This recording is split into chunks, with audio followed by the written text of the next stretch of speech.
Hey guys, Radhe Krishna and welcome back to my YouTube channel. दोस्तों, आप सब लोगों का मेरे यूट्यूब चैनल पे बहुत ज़्यादा हार्दिक अभिनंदन है। दोस्तों, 3:53 हो गई हैं और मैं उठ गई हूँ क्योंकि आप लोगों को पता है कि कार्तिक स्नान हो रहा है। मैं कार्तिक नहा रही हूँ तो सुबह सुबह ना इसी वक्त उठना पड़ता है।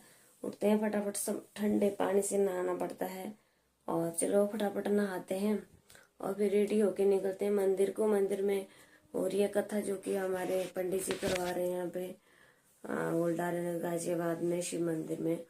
तो बहुत ही अच्छी तरीके से पंडित जी कथा सुना रहे हैं। अगर आप लोग भी कार्तिक की कथा सुनना चाहते तो चैनल को सब्सक्राइब कर दीजिए। और बहुत ही अच्छे तरीके से, बहुत ही अच्छे ढंग से पंडित जी जो है ना वो कथा को सुना रहे हैं। तो चलिए करते हैं भजन कीर्तन और लेते हैं प्रभु का नाम। और आज है कार्तिक की कथा का अध्याय नंबर 10।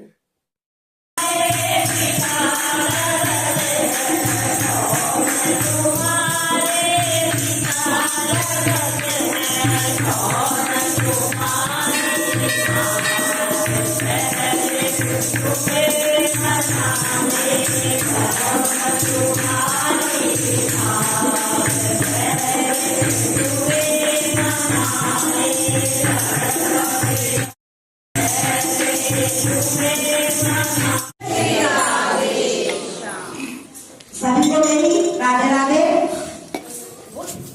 और वैसे तो आपको सूचना मिल गई होगी सबको कि हम एक नया प्रोग्राम मंदिर में करने जा रहे हैं। मैं पंडित जी को बताकर गई थी परसों जब मैं हांडिया रखने आई थी, तो पंडित जी के जरिए आप सबको मालूम पड़ गया होगा, लेकिन उसे सफल कराना आप सबका काम है और सबका सहयोग भी चाहिए मुझे, क्योंकि पहली बार हमारे मंदिर में ये प्रोग्राम हो रहा है, इसलिए फ्रॉड नहीं होना चाहिए। प्रोग्राम बताओ ना क्या हो रहा है। ये हांडी 56 भोग का प्रोग्राम है। चलो आप बैठ जाओ उसको बोलिए। हांडी 56 भोग का आयोजन करने जा रहे हैं गोवर्धन वाले दिन। ये हांडियां जो लेना चाहे ले सकता है, लेगा तो अच्छा है। इस पे अपना नाम लिख के लाना। एक नाम पर्ची दी जाएगी आपको, उसमें जो भी होगा वो आपको इसमें भर के लाना है। चाहे वो अगर महंगी चीज है तो 100 ग्राम भी ला सकते हो, जरूरी नहीं है कि किलो भर लाओ। उसमें इसे भर के अपना नाम लिख के और 11 बजे तक मंदिर में हर हाल में इसको लेके आना है। गोवर्धन वाले दिन 56 भोग लगने के बाद जिनका ये हंडियां होंगी उन्हीं को वापस कर दी जाएंगी। थोड़ा थोड़ा प्रसाद भगवान को भोग लगा के निकाल के, वैसे ही जितना प्रसाद बचेगा वो सब आपको हांडियों समेत दे दिया जाएगा। तो पर्ची कब निकलेंगी? तो पर्ची मैं यही तो कह रही हूँ, नाम लिखे जाएंगे। तो जिसका प्रसाद होगा, मेरा प्रसाद महंगा है, किसी का बिस्किट है, वो उसमें तो लड़ाइयाँ होंगी। तो इसीलिए नाम लिखे जाएंगे। जिसका प्रसाद होगा वो उसी पे जाएगा, वो अपने घर में सबको खिलाए। 56 भोग का होगा। और ये हांडी आपके दही जमाने के काम आएगी। इसमें छोटो दूध भेज देंगे। आप सबका सहयोग रहना चाहिए, तो ये प्रोग्राम भी आप सबके सहयोग से हो रहा है। मैं अकेली नहीं कर रही हूँ, सबका सहयोग है इसमें। ये पर्ची कब निकलेंगी ये बताओ। पर्ची आप निकाल दो, बताइए आएगी।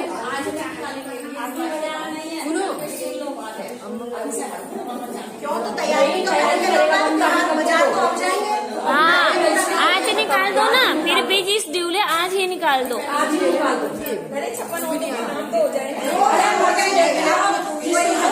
पर्ची निकाल दो, नाम मत लिखो। राधे श्याम। गुरु ब्रह्मा गुरु विष्णु गुरुदेवो महेश्वरा गुरु साक्षात् ब्रह्मा तस्मै श्री गुरुवे नमः। अखण्डमण्डलाकारं व्याप्तं येन चराचरं तत्पदं दर्शितं येन तस्मै श्री गुरुवे नमः। श्री गुरु चरण कमलेभ्यो नमः। सच्चिदानंद स्वरूप भगवान की जय। वृंदावन बिहारी लाल की जय। गावर रामचंद्र भगवान की। जय। इसी कवि ने साथ लिखा है, अब किसी महफिल में जाने की हमें फुर्सत नहीं, अब किसी महफिल में जाने की हमें फुर्सत नहीं, अब किसी से दिल लगाने की हमें फुर्सत नहीं। एक था सर जो झुक गया, एक था सर जो झुक गया, श्याम तेरे सामने गैर के आगे झुकाने की हमें फुर्सत नहीं। एक विशेष पूजा है, विशेष तपस्या है, ये कर्म चाहे छोटा हो चाहे बड़ा, कर्म कर्म ही होता है। तो कीर्तन में तालियों की सेवा होनी चाहिए। तालियों की सेवा से बहुत से फायदे हैं।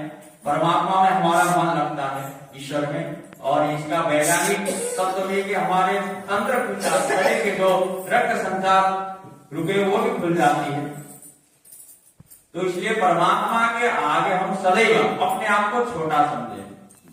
परमात्मा ने हाथी को तो इतना बड़ा शरीर दे दिया, लेकिन उसकी आंखें इतनी छोटी क्यों कर दी? शरीर इतना बड़ा है, बलशाली है हाथी, लेकिन उसकी आंखें छोटी है। क्यों?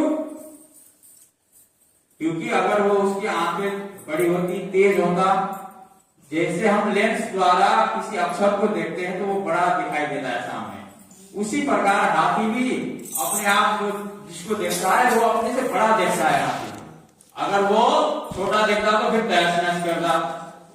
इसलिए हमें सदैव परमात्मा के आगे छोटा बनना है, हम अपने आप को बड़ा ना समझे। यही परमात्मा हमें ज्ञान देते हैं। तो ये जीवन क्या है, इसका उद्देश्य क्या है? 84 लाख योनियों के बाद मनुष्य शरीर प्राप्त होता है। इसी में ही कर्म करने को हमें सौभाग्य प्राप्त हो, और किसी योनि में ये प्राप्त नहीं होता। और हम अपने चर्म, जब हमारे शरीर छूट जाता है, पंच तत्वों में विलीन हो जाता है, तो हम अपने चर्म चक्षु से इसे नहीं देख सकते हैं। जो कि एक माता के गर्भ से उत्पन्न हुआ शरीर से वो भिन्न शरीर रूप धारण करता है। अंगुष्ठ मात्रेण शरीर, केवल अंगुष्ठ मात्र शरीर रूप धारण करता है जीवात्मा। वही जीवात्मा अपने शुभ अशुभ कर्म को भोगने के लिए फिर ये 84 लाख योनियों में घटता है।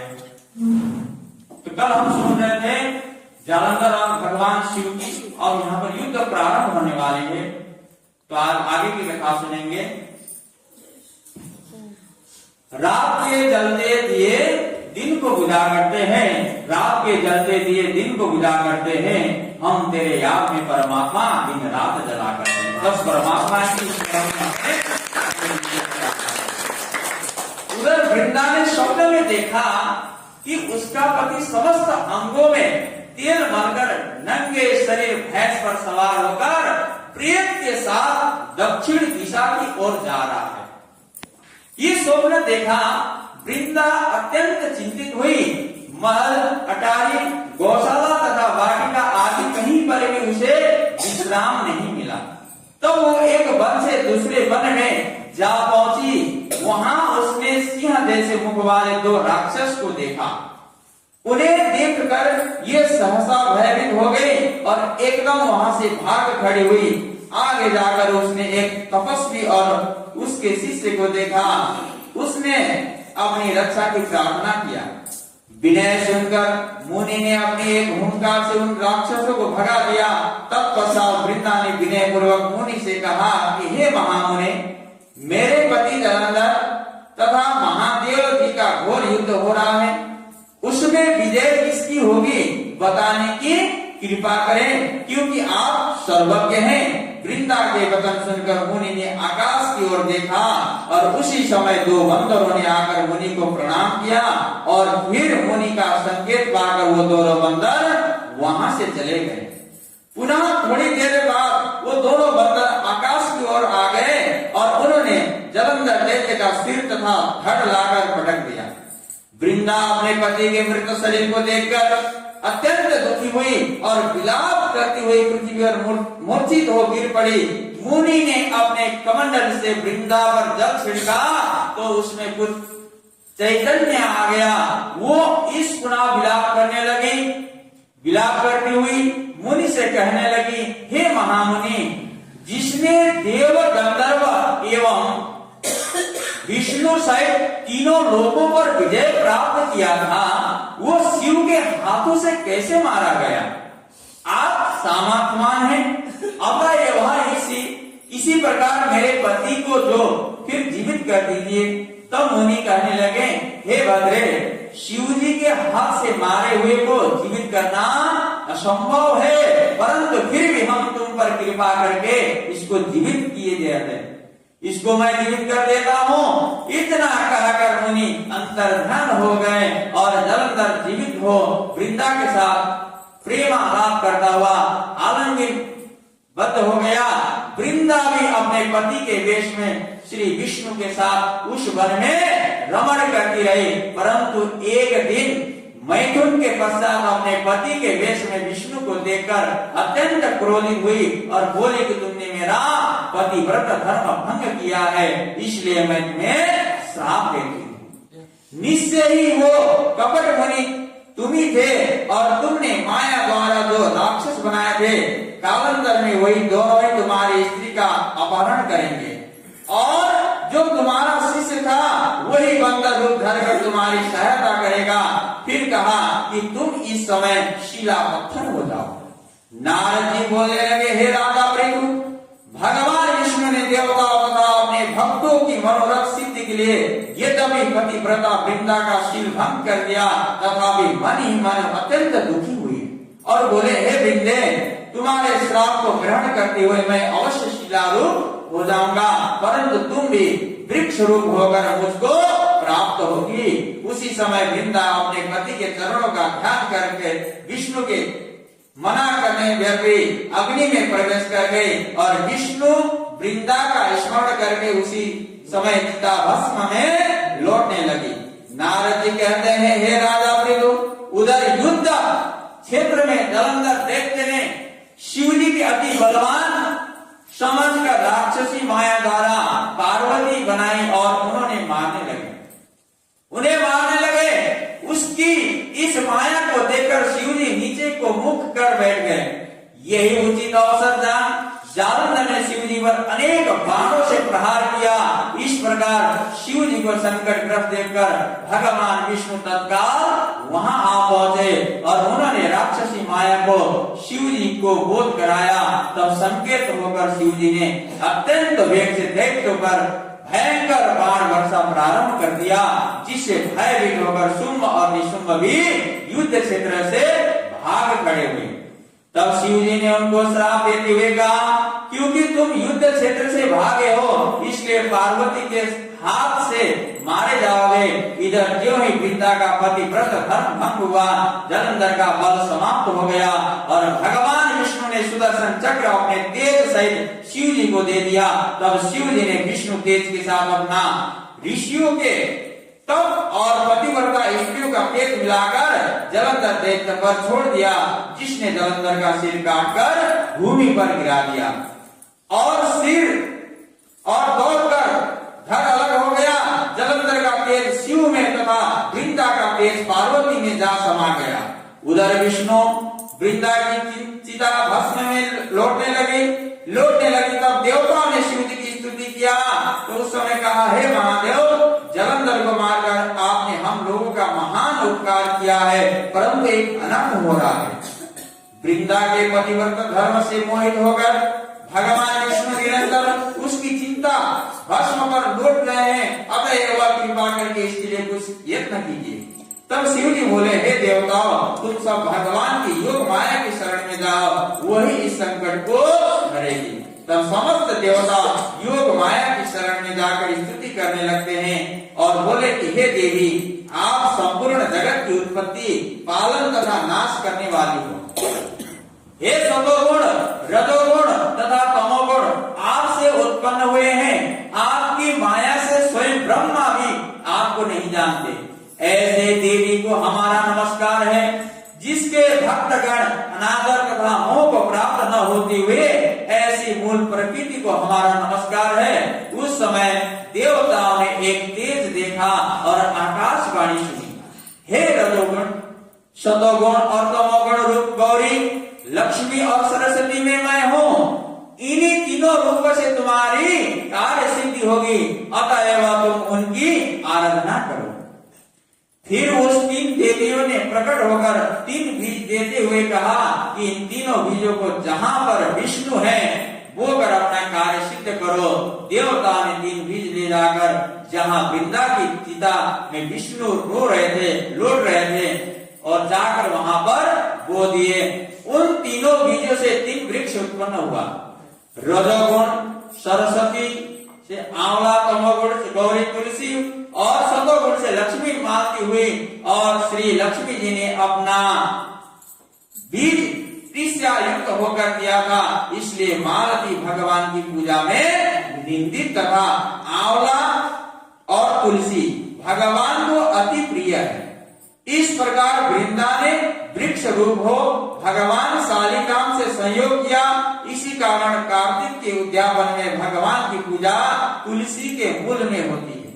नारद जी कहने लगे, हे राजा पृथु, जिस घर में तुलसी का वृक्ष होता है उसमें यमदूत कभी नहीं आते। नर्मदा तथा गंगा जल और तुलसी का पूजन, ये तीनों कार्य समान है। मनुष्य चाहे कितने ही पापी क्यों न हो, जिसके प्राण मंजरी सहित निकलते हैं, तुलसी मंजरी के सामने निकलते हैं, वो पाप से मुक्त होकर सीधा वैकुंठ को प्राप्त हो जाता है। जो मनुष्य अपने पितरों का श्राद्ध तुलसी और आंवले की छाया में करता है उसके पितृगण मोक्ष को प्राप्त हो जाते हैं। जो मनुष्य मंजरी युक्त तुलसी दल तथा आंवले का फल मुख में रखता है वो साक्षात विष्णु के समान है।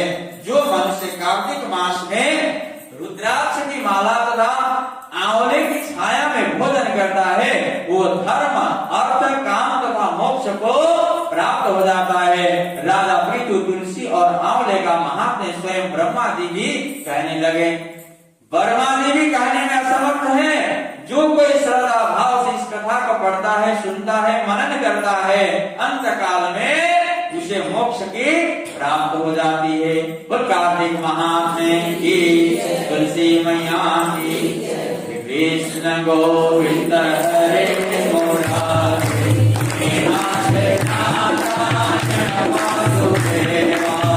कृष्ण गोविंद हरे मुरारी,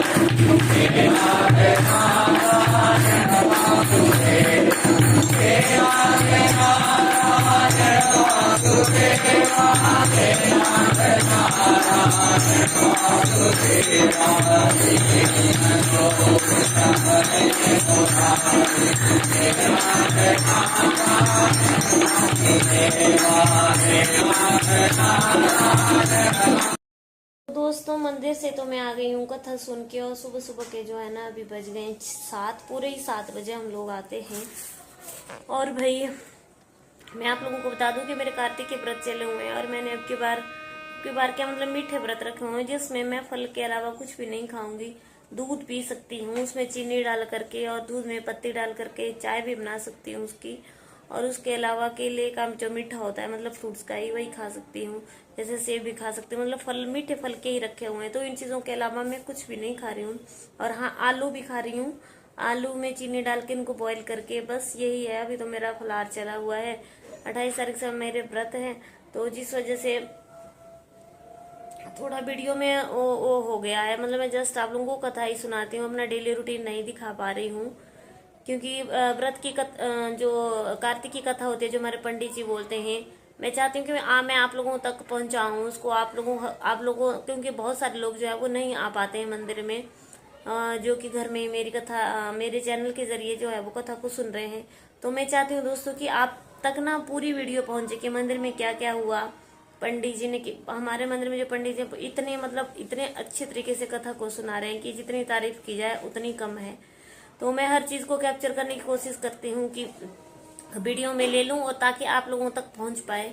बाकी आप लोग ऐसा ही सहयोग बना करके रखो और वीडियो को ज्यादा से ज्यादा शेयर कीजिए। जो आपके अपने लोग हैं जिन तक आप कार्तिक कथा को सुनाना चाहते हैं, क्योंकि पंडित जी के मुंह से जो है वो कथा बोली जा रही है। बहुत अच्छा सुना रहे हैं हमारे पंडित जी। तो आई होप आपको वीडियो पसंद आई होगी तो चैनल को सब्सक्राइब करना। मेरे चैनल का नाम SH1 ब्लॉगर हिमाचल वाली है। और बेल बटन दबाकर ऑल पे क्लिक जरूर कर देना ताकि आपके पास मेरे हर वीडियो की नोटिफिकेशन मिलती रहे। बाकी गोवर्धन की पूजा है जिसमें हम लोगों ने पर्ची डाली हुई है, जिस पर्ची में जिसका नाम आएगा तो उसको वो जो है वो अपनी मटकी भी मंदिर से दी जाएंगी। 56 भोग का प्रसाद लगेगा तो मटकी भी मंदिर की तरफ से दी जाएंगी और मटकी में डाल के वो अपनी चीज लानी है। तो मैं बता दूं कि मेरे को काजू का आया हुआ है तो काजू लेकर के जाऊंगी मैं। और चलिए फटाफट 56 भोग है गोवर्धन, जिस दिन गोवर्धन की पूजन होगा उसी दिन ये बनेंगे। तो चलिए फटाफट मैं तैयार हो जाती हूँ स्कूल को। आई होप आपको मेरी वीडियो पसंद है। लाइक करना, कमेंट करना, शेयर करना। राधे राधे राधे खाटू श्याम की जय, कार्तिक स्वामी की जय, राधा रानी सरकार की जय।